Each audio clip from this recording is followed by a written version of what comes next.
Keir Starmer's holiday in Madeira has sparked outrage across the country, and for good reason.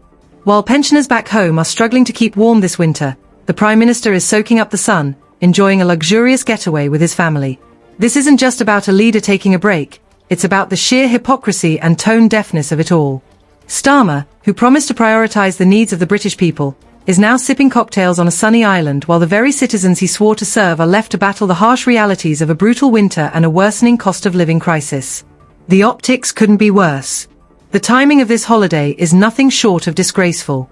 With the country facing skyrocketing energy bills, food prices spiralling out of control, and vulnerable pensioners choosing between heating and eating, Starmer's decision to jet off to Madeira feels like a slap in the face. This is a man who campaigned on promises of integrity, fairness, and putting ordinary people first.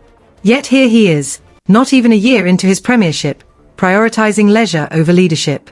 The audacity of it is infuriating. How can someone who claims to understand the struggles of the working class justify such a move? Actions speak louder than words, and Starmer's actions scream entitlement. Reports from Madeira paint an even grimmer picture of Starmer's holiday antics. Instead of quietly enjoying his time with his family, he's managed to irritate locals and tourists alike. One incident, in particular, has gone viral, sparking widespread condemnation. Starmer and his family were caught skipping a 3-hour-long queue for a popular toboggan ride, much to the dismay of those who had been waiting patiently in the hot sun. Witnesses described the scene as shameless and disrespectful.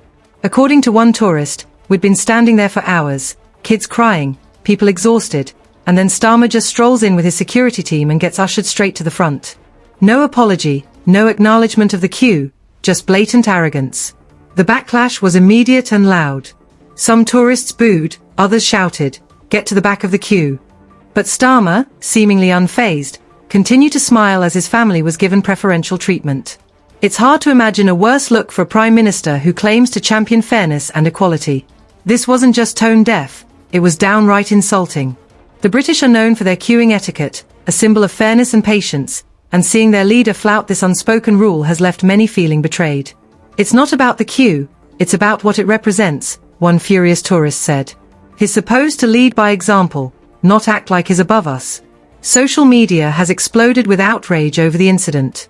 Videos of Starmer's queue jumping have gone viral, with thousands of comments pouring in, most of them scathing. "So much for the man of the people," one Twitter user wrote. "He's just another elitist who thinks the rules don't apply to him."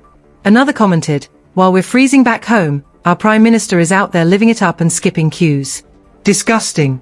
The hashtag #StarmerShameless has started trending, with people using it to vent their frustration over everything from the queue incident to the broader issues plaguing his government.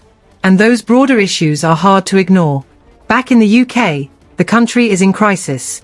Pensioners are wrapping themselves in blankets to survive freezing temperatures because they can't afford to turn on their heating. Food banks are overwhelmed, with families relying on them in record numbers. Strikes are crippling public services, and morale among workers is at an all-time low. Yet where is the Prime Minister? Not in Downing Street, working to address these problems. No, he's in Madeira, enjoying fine dining and leisure activities while his constituents suffer. This isn't just about one ill-timed holiday or one arrogant queue jump. It's about what this says about Starmer's priorities. Leaders are judged not only by what they say but by what they do. And what Starmer is doing right now is sending a clear message. His comfort and enjoyment come before the struggles of the British people. It's a betrayal of trust, plain and simple. People voted for him believing he would bring change, that he would stand up for the vulnerable and the working class. Instead, they're seeing a leader who seems completely disconnected from reality. The question now is how Starmer plans to recover from this PR disaster. So far, there's been no official statement or apology, leaving the public to stew in their anger. Some argue that he owes the nation an explanation, while others believe no amount of damage control can undo the harm this has caused to his reputation. "He's shown us who he really is," one angry voter said. "And it's not the man we thought we were electing." This holiday, meant to be a private family trip, has turned into a symbol of everything wrong with modern politics. The arrogance, the entitlement, the disconnection from ordinary people. While Starmer may have hoped to return to the UK refreshed and ready to lead, he's instead returning to a storm of criticism and public outrage. And deservedly so.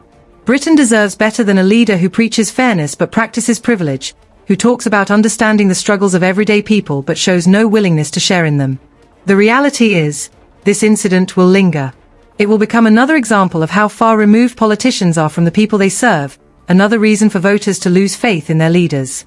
Starmer may have thought he could escape the pressures of office for a week, but has only added to them. And as the anger continues to grow, one thing is clear: this is a moment he won't be able to brush off. The British people are watching, and they're not impressed.